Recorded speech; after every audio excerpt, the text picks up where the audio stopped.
I'm Brent Leary. I'm Paul Greenberg. It's Friday afternoon. It's the CRM Playaz. We're talking sports, so excuse the intrusion. That's what we're about to do. All right. You know what? It feels like Friday. It feels like a good Friday. It doesn't feel like one of those endless days that we've been going through. I'm lately. Jewish, man. I don't even know what Good Friday feels like. I have no idea. And on that note, folks, it's going to be that kind of day. You know what, though? I'm happy. You know why? I think I do, but I'll let you say it. I kind of know. Football's back. Yeah, I mean, exactly. I had questions about it going into the game, but after watching it last night, it felt like football to me.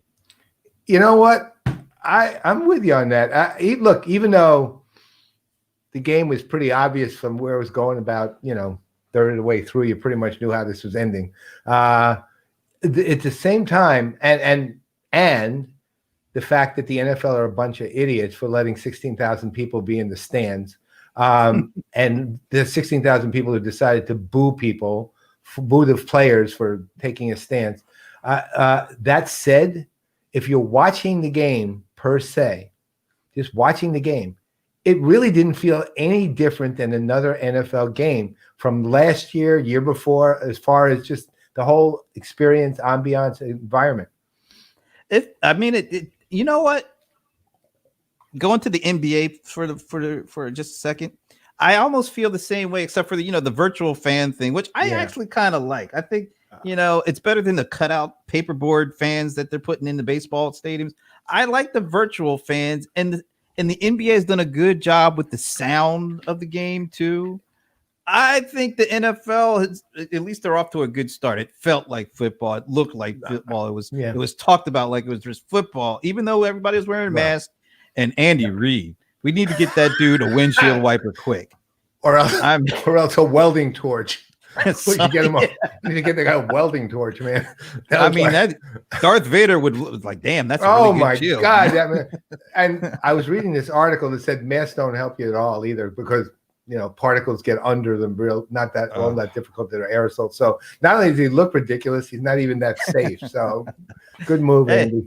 But he's 1-0. So yeah, and it was fun though. I mean, it was a fun game. Now, wait, so who do the Rams play? It's Sunday. They're a national game, right? Yeah. Well, first let me just get the formalities out. Yes, Alan. Yes, I could say the same about the Jets too. So no, they're not. They're not undefeated. The Jets aren't even undefeated. Haven't played. No, yet. Not yet. Sorry there, Alan. I was trying to give you a little. I know. I do agree with him on this. Mahomes is amazing. He picked right off.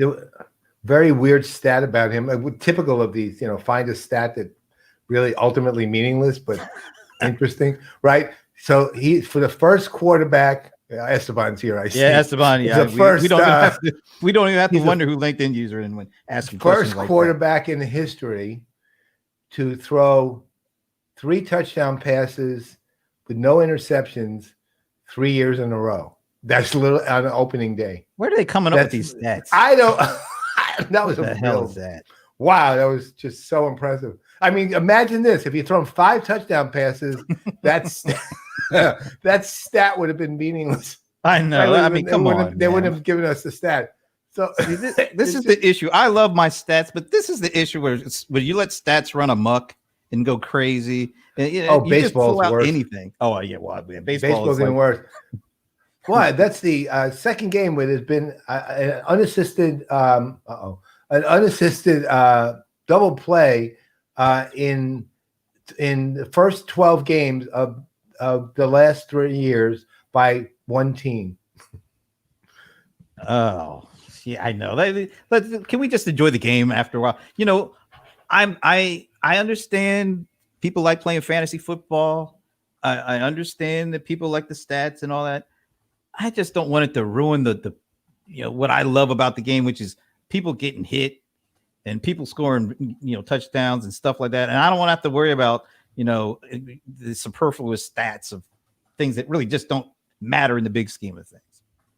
Yeah, I feel better about that. I feel better about getting off my chest. It's a good Friday. There it is again. Oh, look at that. No, this is such a nice guy. Oh, well, again, you always have to remember the source. He's adding a little sugar with his pestilence. I'll take the sugar with the pestilence. It's all right. So that's right. We got a guest, and I think he's kind of having some technical difficulties at the moment. But as soon as he lets us know he's ready to go, we'll bring him in. So hopefully that'll happen soon. And this guest came to us because we have a great player in residence by the name of Ginger Conlon, who said, you guys should talk to Russ Cohen a little bit. He's a sports guy, just like us. Yeah. Actually, probably he's more of a sports guy. He's like, he makes his living off of this stuff. So as soon as we get the high sign, we will bring him in. But you know what? One of the things that he covers is hockey. And are we missing something? Because I'm not hearing anything about the hockey season at all. Are you? No, actually not. Now that you said that, I don't even know where they are in the playoffs or anything. No one's talking about it. It's amazing. I thought they had that. We had a chance to talk to Jonathan Becker, the president of the San Jose Sharks, and he got me really excited to see what was going on and the things that they were doing personally with that setting up the Twitch channel and letting their fans play alongside of the team greats and having the announcer come on there. Custom, I don't know what they call in-game characters. I guess in-game characters, custom in-game characters out of of their fans to play in the game, which is amazing. Yeah, so I was really excited, and I thought the NHL has out of all the leagues, I would say maybe baseball might have had a real good shot to change the trajectory. I thought hockey could be, really have an opportunity to grab more attention. It just doesn't feel like it's happened yet. No. On the other hand, baseball's managed to completely wreck the season altogether. Not just the Yankees. I mean, the way they do the whole thing. Okay. So Russ. Okay, I think we're all good. So why don't we do this? Why don't we welcome our guest, Russ Cohen? Sports, how do you say it? Sportsology? I want to make sure I say it right. Sportsology, like biology, yeah. I didn't do well in biology. Oh, this is one of those DNA things. DNA things. Welcome to the show. Thanks. We just literally met you, and we wanted to meet you because I guess we have a mutual friend, Ginger Conlon, who said, you know what? I want to introduce you to Russ because I think he would fit in great with what you guys do on Excuse the Intrusion. So first, thanks for making time. And man, just fill us in a little bit more about what you do, because you're all over sports and you've been all over sports for a long time. I have. So I started the website Sportsology with a guy named Doug Cataldo back in 2000. So we survived the bubble for that, as it were. And we've been covering sports all along. Now, we don't cover it daily. We started off as covering it daily, but then we basically just started writing features because we said, you know what? At the end of the day, the thought process was back in 2000, at some point, newspapers are going to go under and websites are going to take over. So we have to figure out what we're going to be. And we've changed a little over the years, but the feature articles have really worked out. Now, have we shortened the word count? Yeah, we've shortened the word count, but that's something that holds true. Now, we do cover like all sports, but it's not going to be tremendous. If you're going there for your basketball stories, don't, because I'm only going to have occasional basketball. Like, it's just the way it is. Sometimes we'll get a writer who writes basketball, and then I'll have basketball for a while. We are a site that basically picks up a lot of new writers and helps them break into the business, or sometimes nowadays gets a writer who doesn't have an outlet because, maybe his paper went under, whatever, and is writing for me for a while, and then finds another outlet.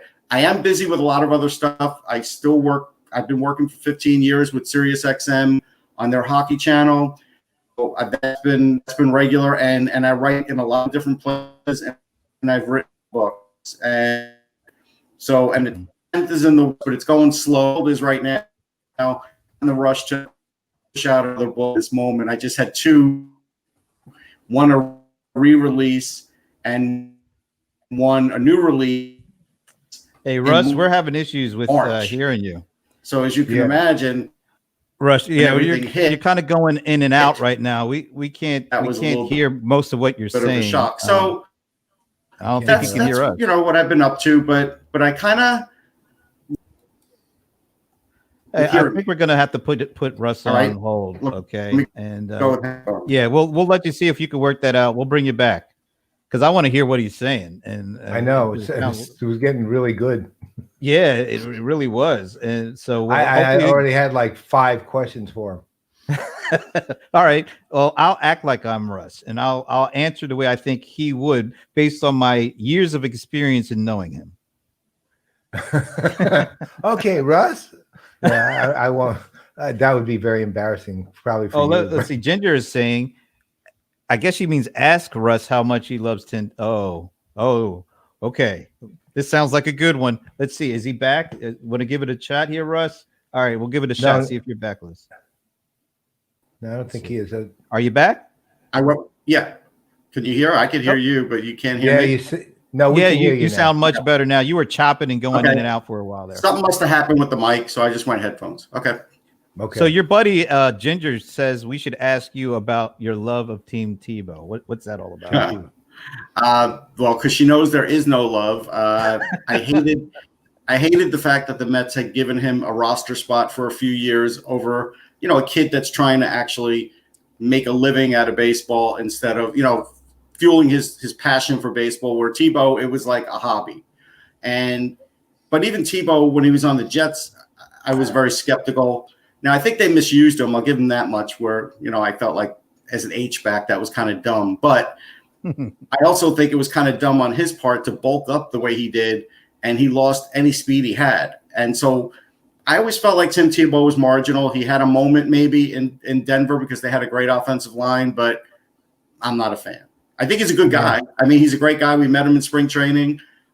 Terrific guy, but I just don't think, much of him after that as far as an athlete. So you never did a Tebow? No. You never did. And look, he's a great college player, and that's fine. I mean, I'm just not into college football, so. All right, okay. Tell me, I'll tell you. I guess that's your buddy, right? That's somebody giving you the business there. That's Ginger's +1 there. Yeah. That's Robinson and Judge Robinson, Aaron Cano. Right. So, you kind of froze for a second, Russ. So I'm actually curious about the work you do with Sirius XM and on the hockey show. Can you talk more about that? That one, I mean, I listened. Look, I am one of these people who literally need Sirius XM to almost go to sleep.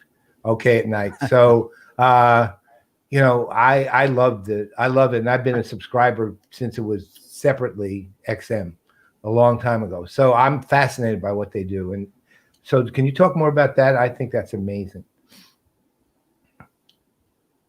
Are you hearing me? Sure. So basically, I am. Can you hear me? Yeah. There's some latency going on there. Yeah, there's a pretty good There's some latency? Yeah. Here, let me see if this does anything. But is that any better? I think so. Let's give it a shot. Okay. So basically, I had a tryout for Sirius XM about 15 years ago. I drove to Toronto after emailing their head guy, Joe Thistle.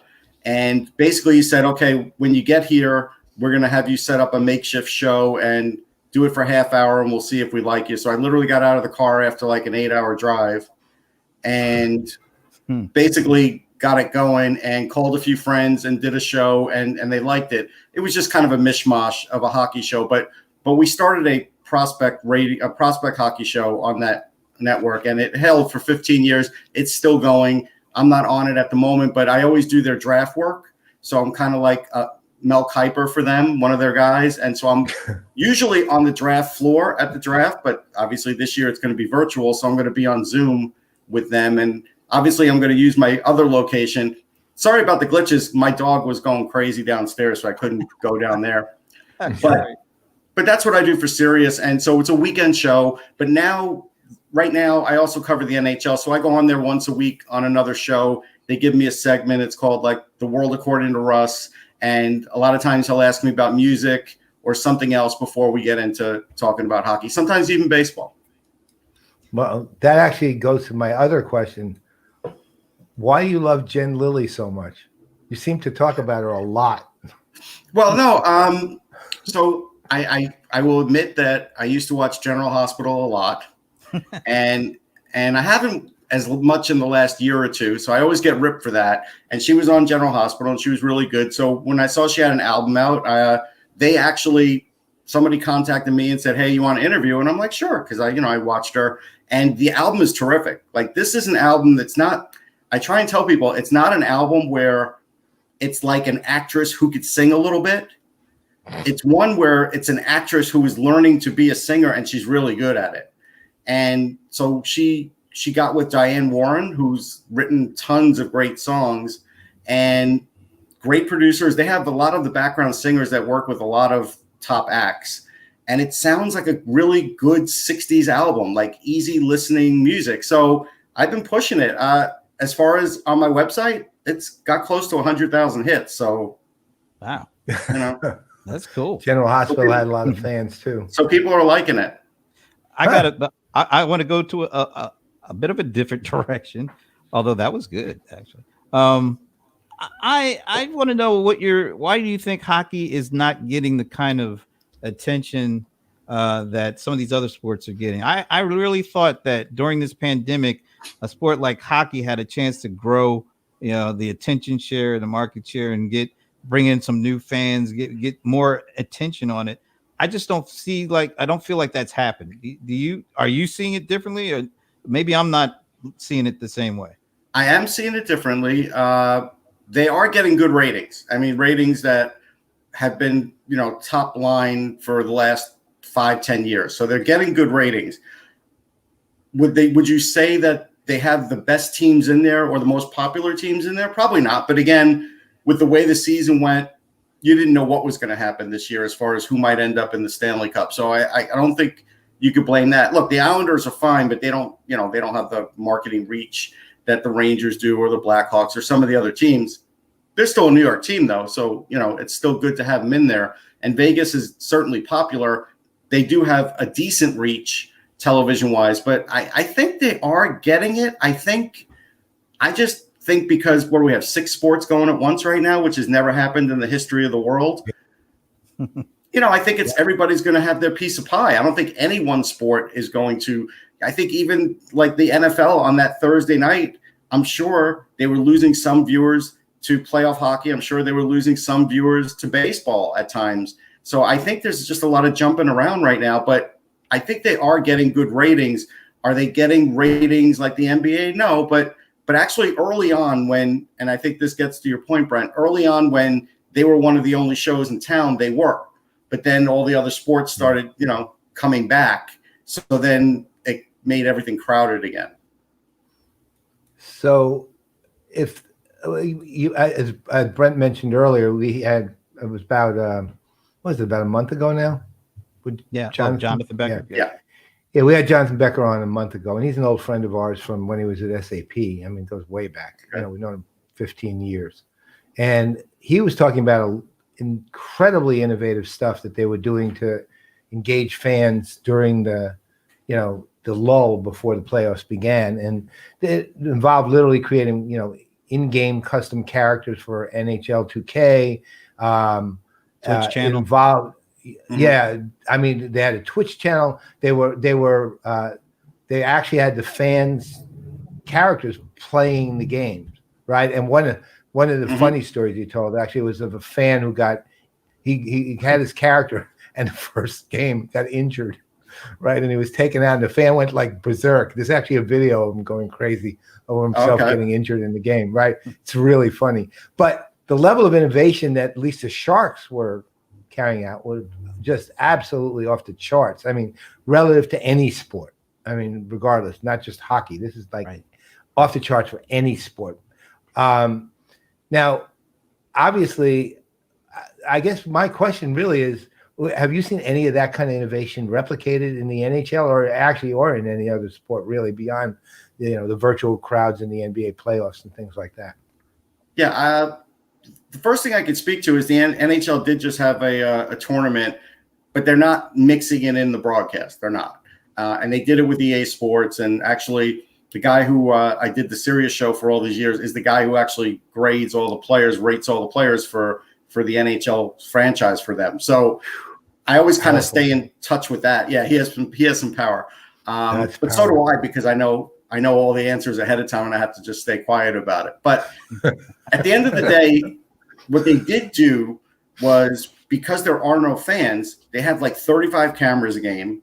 They've got the above ice level now that they're not showing as much, because I think at the beginning they were kind of given the blimp view and it wasn't good. But then I think they've kind of honed in on that. You're not hearing anybody say they can't find the puck, because with all these cameras and everything else, I actually think you're getting the best TV product they've ever done because of that.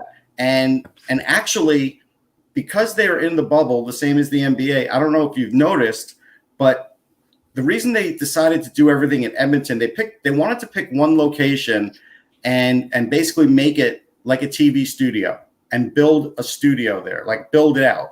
And that's what they did. And so they did that to fit all the cameras, to show how they're going to have all the monitors and everything else. So that's why they wanted to have like the conference finals and the Stanley Cup in the same place, so they could have that. So I think they've achieved that. And if you look at what they have going on during the game as far as how it looks, I think the look of it's really good. And actually, to be honest, it's really kind of, and I think all sports have gotten good at this. They've gotten really good at basically putting on a Zoom broadcast for, the broadcasters who are not there covering the game. Like Doc Emmerich is an all-timer, and he looks like he's doing it, in his attic of his house. And it's been great. Like I haven't even noticed the difference. Yeah, well, to multiple points there, like one of the reasons I used to love going to Madison Square Garden to the Rangers games, right? And I loved it because first, I like the environment generally, but then I could see the puck, right? I could actually see the puck. When I'd watch it on TV, I always had such a hard time following it. At a certain point, I just said, enough. I can't do that. To your point, I did notice when I was, occasionally I would flip to the playoffs just to see more how it looked, because I don't have any team of interest that's remained. Rangers got eliminated really quickly. Yeah. Terrible. Oh, they were awful. They shouldn't have been there anyhow. So no, you're probably right. Look, the last time I remember the Rangers being good was 1994. So, they've had a few other moments. They've gotten to the moments. They didn't have that though. Hey, right? Your buddy Ginger has a question for you. Are fans watching on TV going to expect all the cool new views to continue post-COVID? Yeah, I think they are, because why wouldn't they? But I also think next year is going to start late. Like I think it's going to start in January. I think they're going to do the same thing the NBA is doing. They're going to start sometime early January. And I also think they're going to have to start without fans too. I think there's going to be a point until that second wave of COVID goes through that they're going to have to play it without fans. So I think they're still going to have this same setup for a while. It depends how many bubbles they have, though. If they go with the MLB part and they don't have it as all bubbles, then they'll probably only add a few cameras to each broadcast, simply because it'll be up to the home team to do it, and that's a big expense. But if they end up having like 4 hubs, let's say, then I still think they'll do it. So I do think it'll continue. Will it continue beyond that? I don't know. But I think they're learning some things because they were put in this position, because now they have 3 or 4 dedicated people working on this all the time, where I don't think they did before. Because, again, you had to worry about the crowd and entertaining them and everything else. It changed the way the broadcast is done now. They do still have the guy between the glass, and they do probably more calling than they used to. But then that's really it. Like nobody else is there, right? So I think you'll still see some more bells and whistles. And I do think they're learning. And I think even someone like NBC for the Stanley Cup this year, I think they'll probably add a few new bells and whistles too. Because I think they're probably going to use some technology that they were able to use in football, camera-wise, now they could use in hockey. So when is the next NHL draft? frozen. October 6th, 6th and 7th. It froze up. So Okay. you said October 6th and 7th for the draft? 6th and 7th, yeah. Okay. So when Brent and I were watching the NFL draft, we actually thought they pulled it off pretty well given the circumstances. Kind of brought the fans in, into the draft with the walls and stuff. They had a lot of movement between homes and places where you could actually see what was going on, and they did it well. Are there any plans for the NHL draft to kind of, let's say virtually and digitally bring fans in to kind of up the game of the draft itself, given you can't do the in-person, spectacle? I haven't heard anything yet, but I expect in the next couple of weeks I'm going to. I think because they're still so focused on the playoffs that they haven't really divulged. I'm sure they have somebody working on that, but I haven't heard anything yet. The only thing I know is that, I'll be doing some work, and I think they'll probably just be using audio from that like they would normally from us. We don't have faces for TV, so they just, they sit us in a corner at the draft and we talk on the radio. I think that's probably what we're still going to do, but do it from home. But I have a feeling they'll do some things. I think Gary Bettman already upgraded because Goodell at the draft was in his basement, right? And Bettman was in his backyard. So I think that was an upgrade right there. I mean, he actually had a hockey net behind him, and we all kind of made fun of that because we were wondering, who's using that hockey net? It's certainly not Gary Bettman at the age of 70-something. He's that old? I didn't realize he was that old. Yeah. Oh, man. Look, not that 70-something is really all that old. I mean, I'm going to get these 70-something, 70, 71, 72. That's my guess. That's a good age. That's a great age. That's what exactly. Best age. So was hockey your favorite sport growing up, or what's going on? No, baseball was. Big Met fan, like the hat. But I played a lot of hockey, and I got into hockey a little later. And the reason I'm not an Islander fan is because 1972 was really the year that I got into hockey. The Rangers were in the Stanley Cup against the Bruins. Yep. And so I really went in hook, line, and sinker. I was learning about the game. I didn't know much about the game at that time other than just, playing a little street hockey. And so that got me into it. So, the Islanders came in after, and so I was already a Ranger fan. So I had to put up and endure in my high school yearbook, with all the, hey, we won the championship a couple times, when the Rangers going to win. Every once in a while, someone would put in a positive Ranger comment in my yearbook. But, growing up on the island, going to Farmingdale High School, I got killed. But, I had little moments. I went into the Coliseum, saw the Rangers beat the Islanders in the playoffs, one game. It wasn't much. In 94, they peppered them, so that was nice. But it didn't happen a lot. So, but still, I did have a good love for hockey then. And it grew over the years. And I think the reason I like hockey better than the other sports is because when I have so much interaction with the players, I generally like the players better. They're more down to earth, good interviews, interesting stories. They seem to at least give you a good level of respect back where, I covered some baseball and I would say it was 50-50 whether you got that level of respect back and got good guys. Untitled. And I don't know about, NFL. I've only interviewed a handful of NFL guys, and I do cover what's called the NBA rookie photo shoot every year. So I see the NBA guys when they're rookies, but everybody's on good behavior then, right? So I don't know what they're like 5 years down the line. But hockey guys seem to be, still really good. I could, interview Sidney Crosby, and he's pretty much the same as he was when he was a rookie. And if you talk to Wayne Gretzky, he really doesn't put on any airs. He doesn't act like he's the greatest guy that ever played the sport, even though he is, right? And so I think there's something to that where I think in some of the other sports, look at Michael Jordan and that whole special. Wayne Gretzky would never do anything like that because, A, he doesn't think he's that big of a deal, even though he is, right? So I think there's a difference there. And so I like the culture better. I'm gonna throw a little bit at you on that one. Let's put it like this: Wayne Gretzky. Well, who were his teammates again? Some dude named Messier, Grant Fuhr. Sure. I mean, he had some of the best players of all time on that team. Jordan was basically, Pippen didn't have those guys. He didn't have those same kind of guys to do what he did. I don't know. I mean, I think the numbers of Gretzky right are just that regard. But Yeah, we're back to having some issues. To the Kings. This is tough because this conversation is great, and I love what you just said, and I also love the fact that you are a Rangers fan when the Islanders are winning like 4 in a row, and you're a Mets fan growing up watching do I have to say what the Yankees won? Yeah. but maybe Paul would like to say. Yeah, no. I'm not against the Mets, so I don't compare. I don't dislike the Mets. What I was going to clap back again with Gretzky is, what about with the Kings? He didn't have that same group of guys with the Kings, they didn't win either. They got to the, but they didn't win the cup.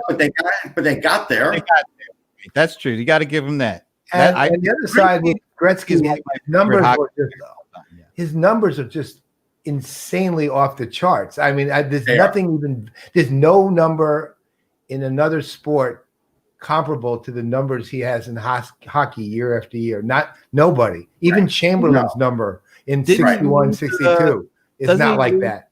All time in goals and assists or something like that. Yeah, but although and points and points. Although Ovechkin could catch him in goals if he plays long enough. I don't know if he will. He may end up going back to Russia, but if he did, he actually would have a chance at the goals. But nobody has a chance for the overall points. How old is Ovechkin?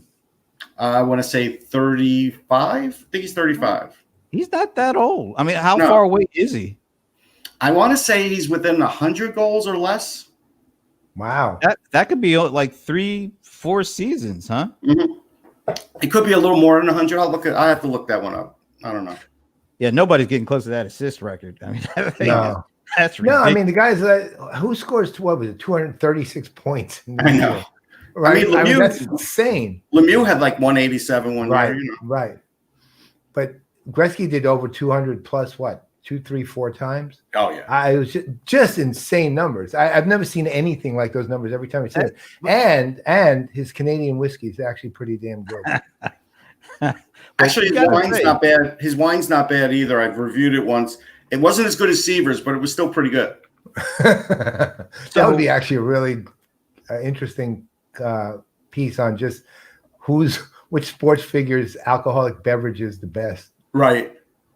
I want to ask though, what's the better year? Wilt 50 points, 25 rebounds, or just pick a Gretzky's best year? I'm going to say Wilt, but I'm going to just preface it by saying, who was Wilt playing against in that era? He was a man among boys. He really was. If we want to be fair entirely about it. Yeah, no, it's true, but not totally, really. Like how many Bill Russells, right? How many of them did he go up against?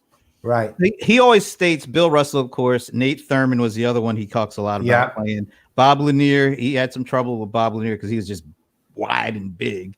Bob Lanier, the Detroit. Lanier was good. No, then in 61. Yeah, well, I know about 61, but I'm just talking about that year. But you're just talking about the year.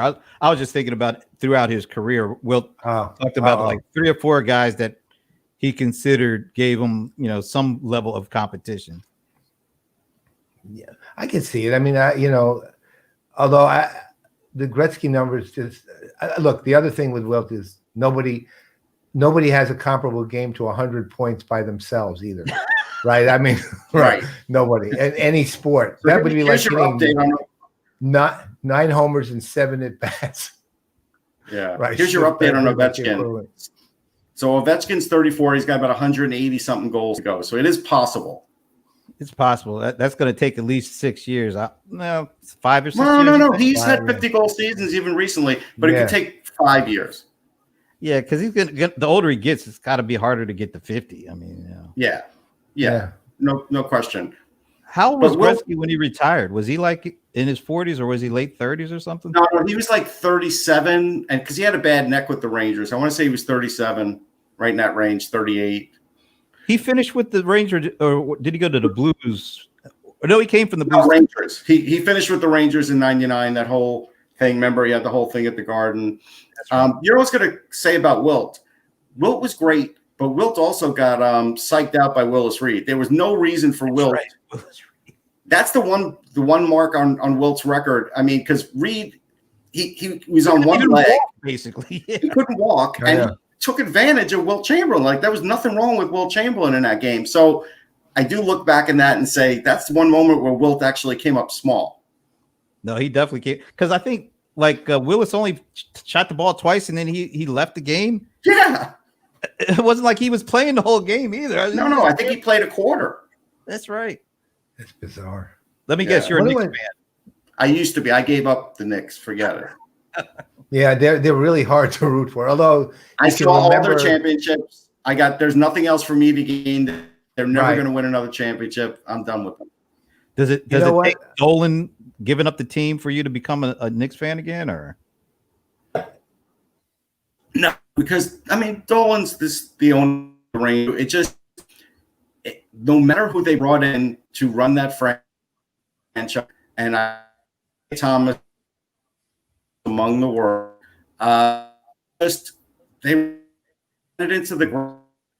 Really upset. Yeah, having issues again. It's too on bad, them was when they got spree well, because I didn't want to root for a guy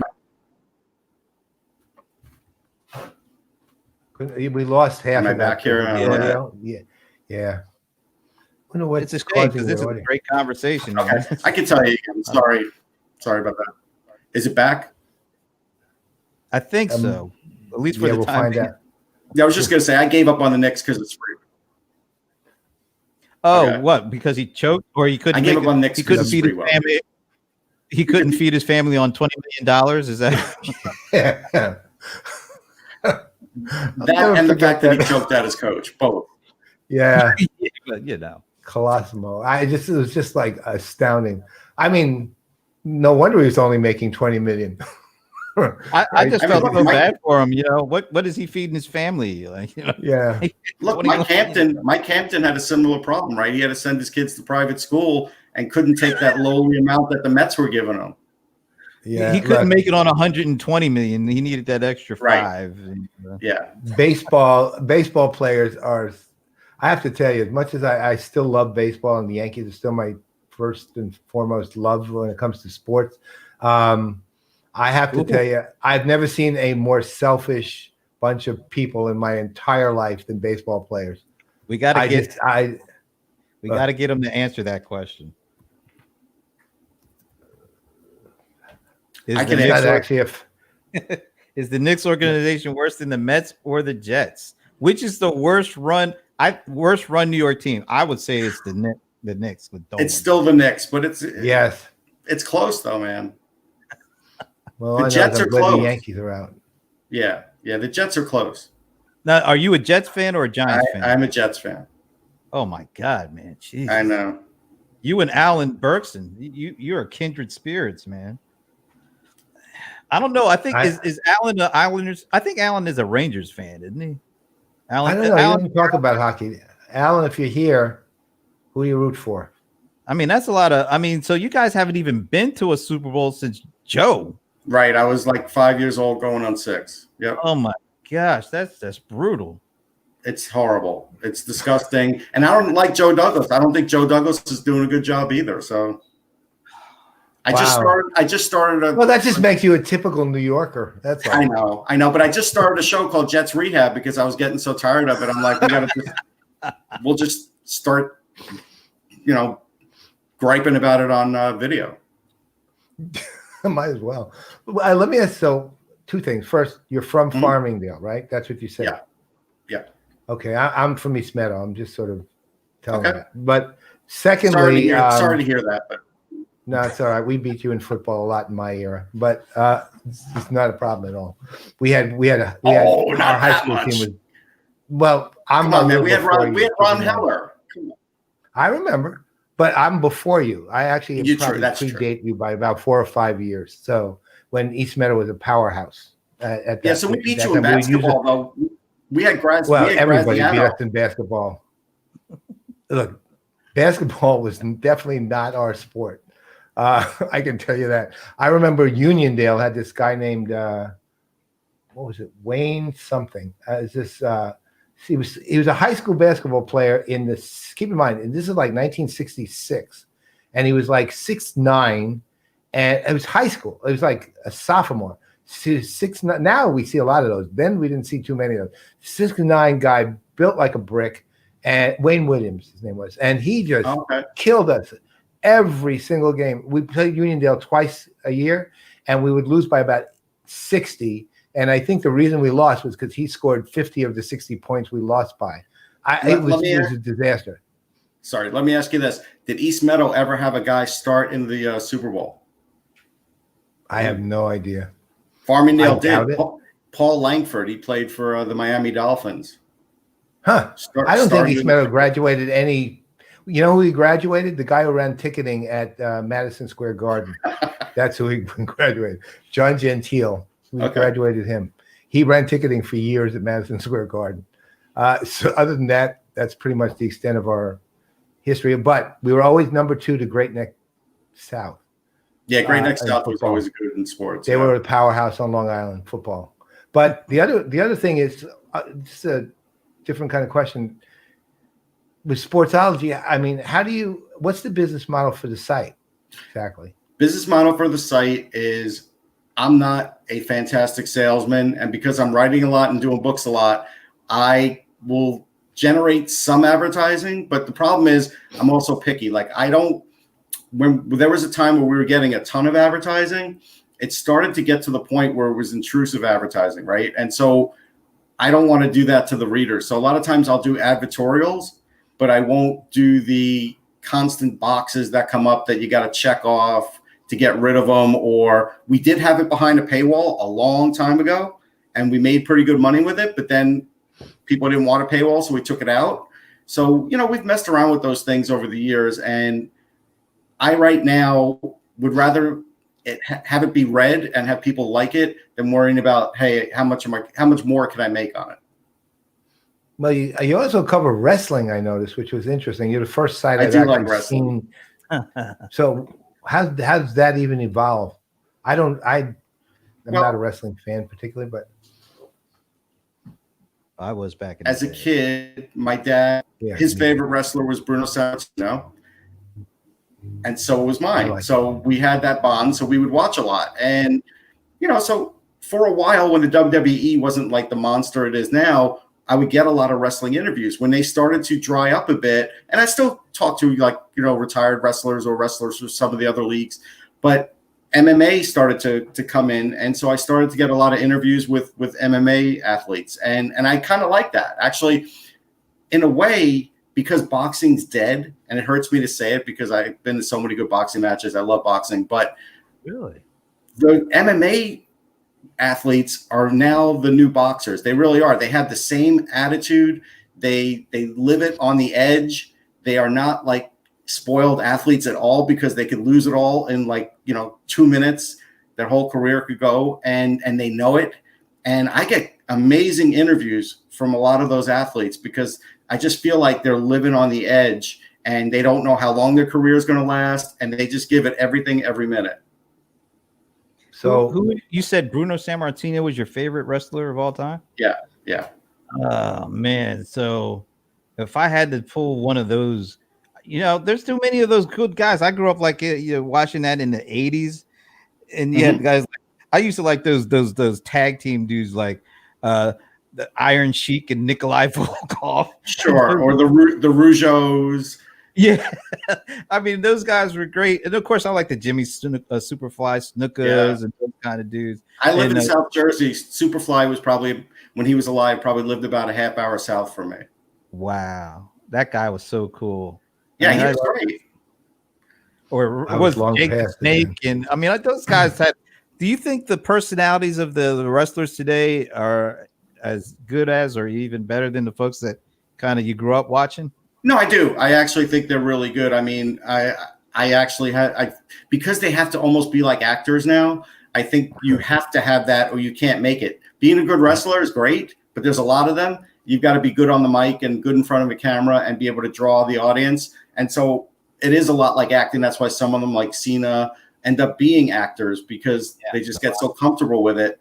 So I think in a lot of ways they are. And that makes it good. I still watch some. There's no question about it. I flip around. I definitely watch some of the pay-per-views. The funny thing is though, growing up on the island, Cablevision used to show all of the matches from Nassau Coliseum and a lot of them from the Garden. There were no pay-per-views, and so they would just show the house shows, and the house shows were everything back then. Like they were tremendous. So you would see some amazing stuff. I remember. When I was a kid, I liked wrestling a lot, and my favorite was actually Argentino Apollo. I loved him, man, because he did that flying kick, right, which was amazing. I don't think I've ever heard of Argentino. Oh yeah, no, Apollo. He was a like face. 70s, maybe. He was the equivalent. I don't remember them calling them face and heels back then, but he was definitely a face. Super handsome kind of guy. Obviously, he was literally Argentinian in addition to being called Argentino Apollo. But he could he had this flying kick. It wasn't a drop kick, it was a kick. I mean, he would literally like launch through the air and hit the guy in the face with his foot, right? And to that end, I used to think that was the most amazing thing I'd ever seen. So I would love this guy. And then over the years, the only wrestler I ended up liking and goes to the point of being a good actor was The Rock, right? I just used to love the guy even when he was a wrestler.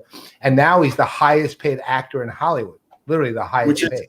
It is crazy. Literally around the corner from me, King Kong Bundy used to live 2 blocks away. And I would see him like twice a year. I would see him at the post office, and I would see him if there was like a street fair. And so one time at the post office, I had gotten back the Flyers had just lost in the Stanley Cup in 2010, and I'm online, and they wanted to ask me about the Stanley Cup and everything. And I said, look, Chicago's just better. And all of a sudden, and I didn't know King Kong Bundy was there. All of a sudden I heard, thank you. And I looked at him and I'm like, why? And he goes, because you're telling the truth. You're not a homer. And so he appreciated that. And one other time they were having like a Latin street fair, where there was all kinds of Latin food. And I bought a couple of quesadillas and taquitos. And all of a sudden, out of nowhere, King Kong Bundy looks at my plate and he goes, what do you have there? I said, those are taquitos. He goes, I'm going to get some. But he was from the area, and they knew him as Chris because that was his real name. And he was just a regular guy from this neighborhood. I could actually envision that happening too. That's he was a reclusive guy. Like I would walk by his house, never see him. He was a reclusive guy, but when he was out there, he was fun to talk to, man. So I never got this one guy because he had like no personality whatsoever, but he was like a champion. Why was Bob Backlund so popular? I have no idea. I mean, I didn't even watch a lot. Zero personality. He was boring. And I think because the WWE wasn't great back then, they just let him have a long run. Oh, he was brutal. He wasn't scary in the league. His body was like by cake. I mean, he was just not anybody that you would think would be a champion, and he was around for a good long while. And I was just like, why the hell? Now, the guy that I did love was George the Animal Steel, particularly when he bit into those turnbuckles and just all that stuff coming out. Oh man. I did interview him once at a show. Like there was like, a lot of times I go to like, I'll cover Comic-Cons and things like that. And George the Animal was there. And, he's like a high school teacher. So he's a very intelligent guy. He's complete opposite of the character. Oh yeah. Complete opposite. Could you imagine having George the Animal Steel as your teacher? That'd be awesome. It would be awesome. And I took a picture with him and we had an interview with him. He was great. He was really an interesting guy. And at that point, I don't know, he had some sort of affliction. I can't remember what it was. And he was trying to, overcome that while he was still retired from wrestling and teaching. Wow. So you have a column you wrote on the 10 most impactful events in sporting events in your lifetime. Yeah. I know it's like 3 of them had to do with the Mets and a couple had to do with the Jets, but so there'd be the 10 most impactful, your 10 most impactful on you, impact on you. Yeah. Why don't you go over a few of them for people? There's a couple I found kind of interesting. I'm not. Oh, I gotta pull it up. If you think I can remember what I wrote, come on, man. Hold on, I'll get it. I'm guessing one of those is the butt fumble. No, it is not. No, it definitely wasn't. And how dare you for bringing that up? I go-to Jets joke. My buddy Alan. You're evil. Hey, listen. I mean, it's not like the Rams are the greatest thing on earth either. If you really want to get into it, we did have the greatest show on turf. You did, and you probably should have won the Super Bowl, except Warner was like that. Yeah. Now you're hitting a little below the belt on that. You had a washed up Joe Namath. Yeah, don't worry, man. Yeah, we did with those terrible knees when he came to us. Yeah. All right, so I guess the first one, which is like non-Rangers, non-Mets.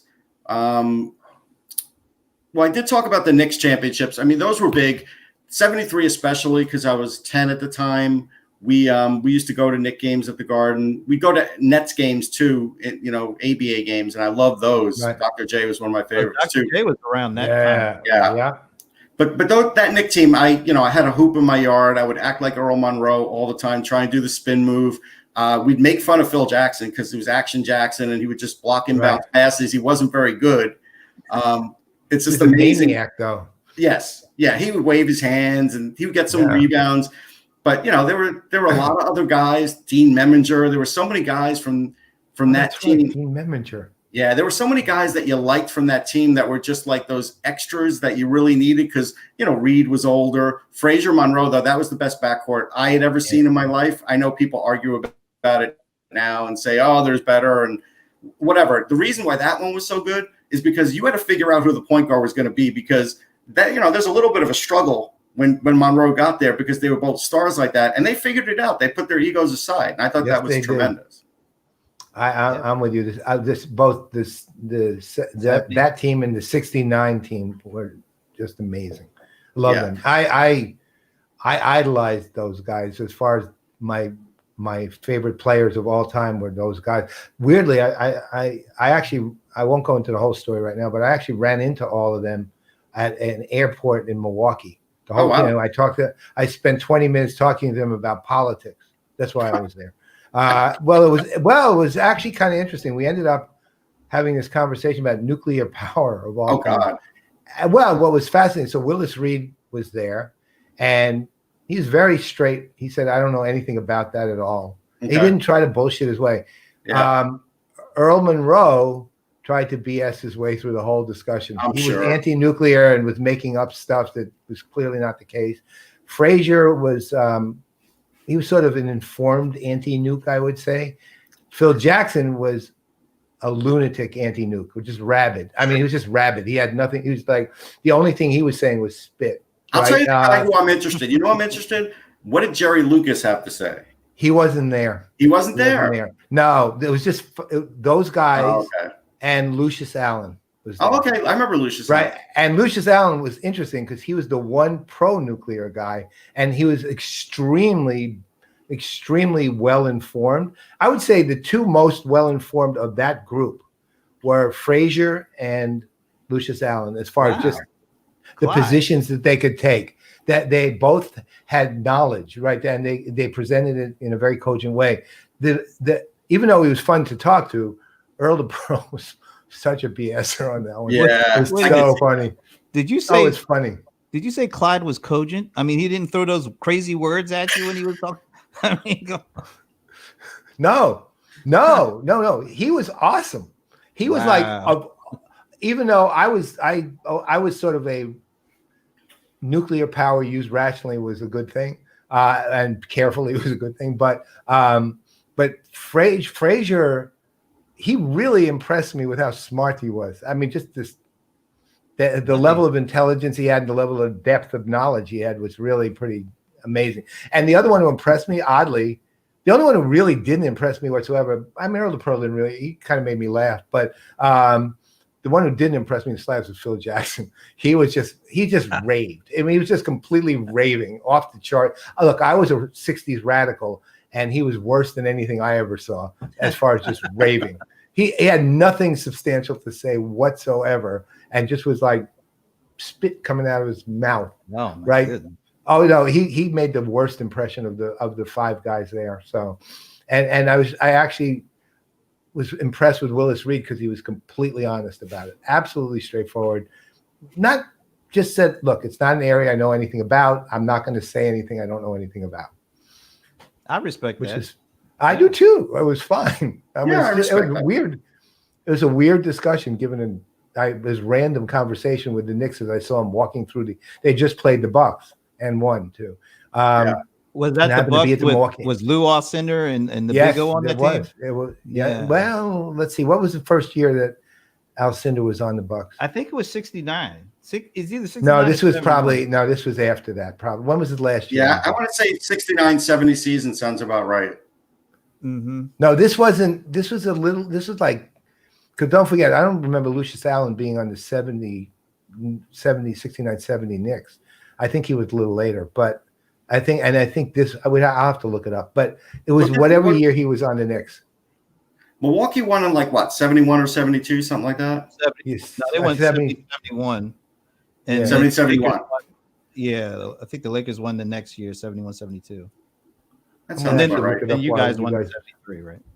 So one of the other ones, Frazier Ali. I was a big Joe Frazier fan. My dad too, and actually did get to interview Frazier years later. And actually, his daughter, I was at an event for like the Joe Frazier Foundation like 2 years ago, which was tremendous. And we took a picture together. And she's around my age, so it was fun to kind of talk to Joe Frazier's daughter. But getting back to Joe, the fight of the century, like that was tremendous, right? I mean, first one, right? Yeah, the first one, he knocks down Ali. Really, nobody ever did that. And the best left hook I have ever seen when he connected with right. I mean, it was so flush, and Ali went right down. But to his credit, he got right back up. He did get up. He did. I couldn't understand how he could have gotten up after getting hit like that. But that was like the biggest event on earth. It really was. Like the people who were there, the amount of people who watched, like that really had an impact on me. But I got to tell you, the one that always leaves a bad taste in my mouth is the Thriller in Manila, because that one, if you remember, like the day after, Ali was in the hospital, and he even said during that match that was the closest that he came to dying in a match. And I still, to this day, I get it. Frazier's eyes were puffed up, but I still think they should have let him go out for the last round. He was fine otherwise, and they didn't. And that's the part that always bugged me, because Ali was ripe for a knockout then, and Frazier probably could have done it. And I don't, that's where that gets a little, in that boxing stuff, like, hey, they didn't want Ali to lose. Maybe that's what they were shooting for there. I don't know. Those guys, those three fights, they had the best trilogy of fights of anybody. Yeah.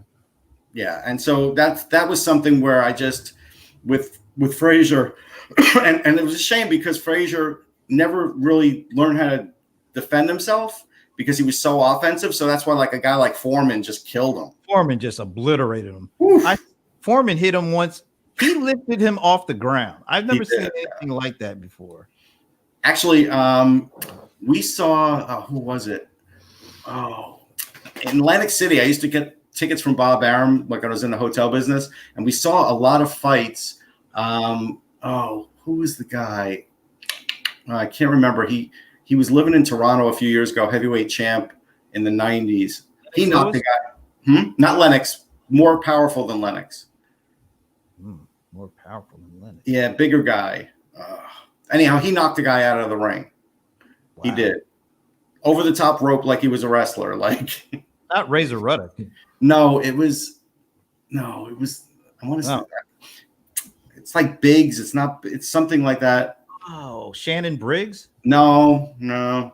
If it comes to me, I'll tell you. But anyhow, he used to have that kind of power too. Actually, Ernie Shavers had that kind of power. Ernie Shavers, Ernie Shavers was hit people the hardest they've ever been hit. Like if he ever boxed in a different era, he would have been champ many times over. Even Ken Norton. Like Ken Norton was a tremendous boxer, and what was he, champ once? Yeah, he got robbed in a couple of those fights too, though. Oh yeah, he broke Ali's jaw. I mean, yeah, and lost.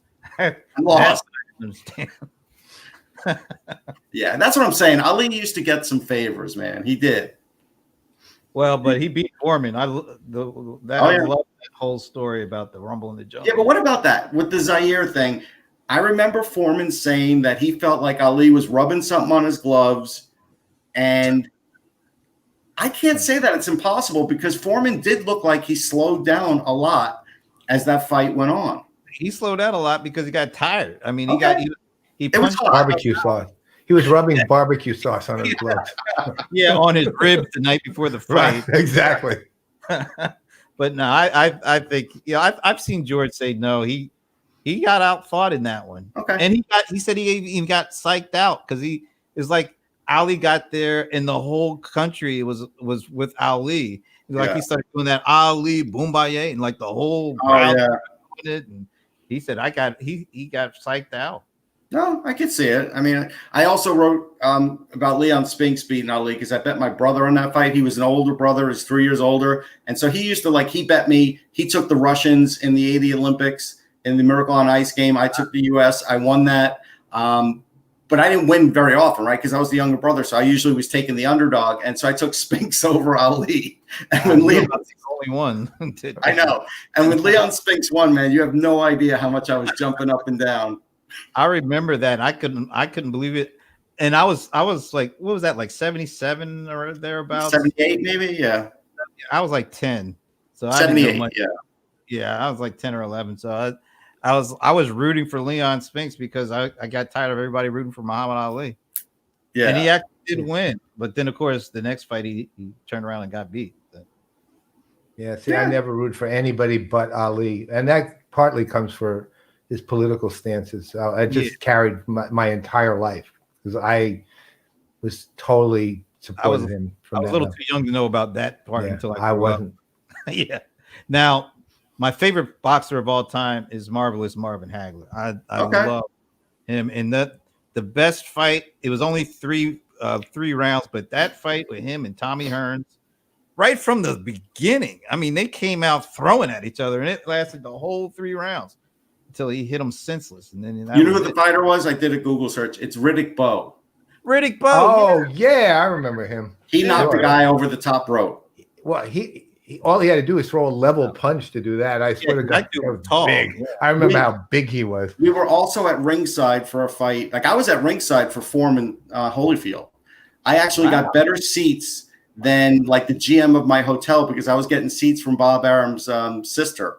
And so we were in like the blood spray area actually for that. But there was a fight, Ray Mercer against Tommy Morrison. And Ray Mercer, it was so bad that when Mercer knocked him out, we saw like plasma come out of Tommy Morrison's mouth.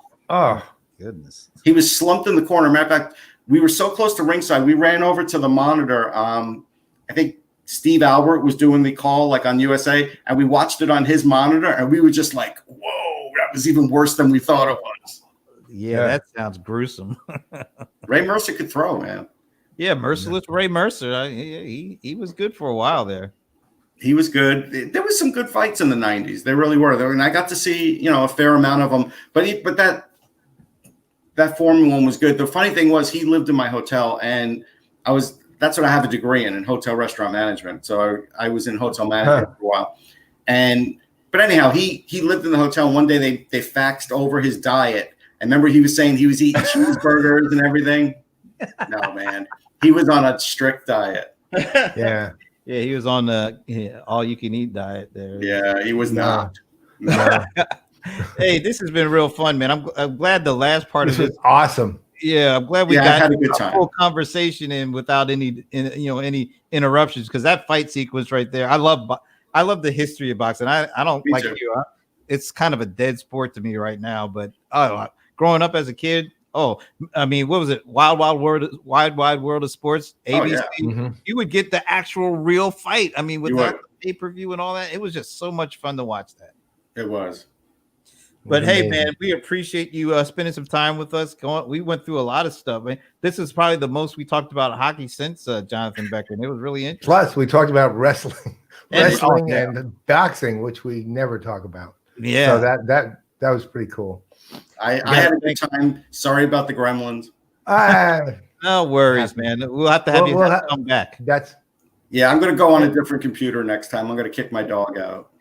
Yeah, Just don't but kick put your him in dog. this room. No, I would Right, never. No, I know. no, that's like his best friend. You know. Oh yeah, I have 2 I- dogs, 2 cats. Yeah, trust me. Oh, we're already now you best really friends. made a Now buddy. you and I are now best friends. We have 6. We have 6 cats here in the house and 15 ferals we take care of Nice. outside. I love them. What can I say? So Same as you. we got to thank our friend and our player in residence, Ginger Collin, for recommending you to join. She's great. She's great. So Ginger, you did good. And also Judge Robinson. We have to thank Judge Robinson. Who's Judge Robinson? Aaron Cano. Oh. Aaron Cano. Well, again, I know. I have to. I actually knew that, but I have to. Doesn't work if I say Robinson Cano. Yeah. I Right. get it. All right. Well, we will definitely have you back sometime. I appreciate it, guys. And on that note, I'm Brent Leary. I'm Paul Greenberg. We are the CRM Players. We will see you next week. Enjoy your time away from us a lot. See ya.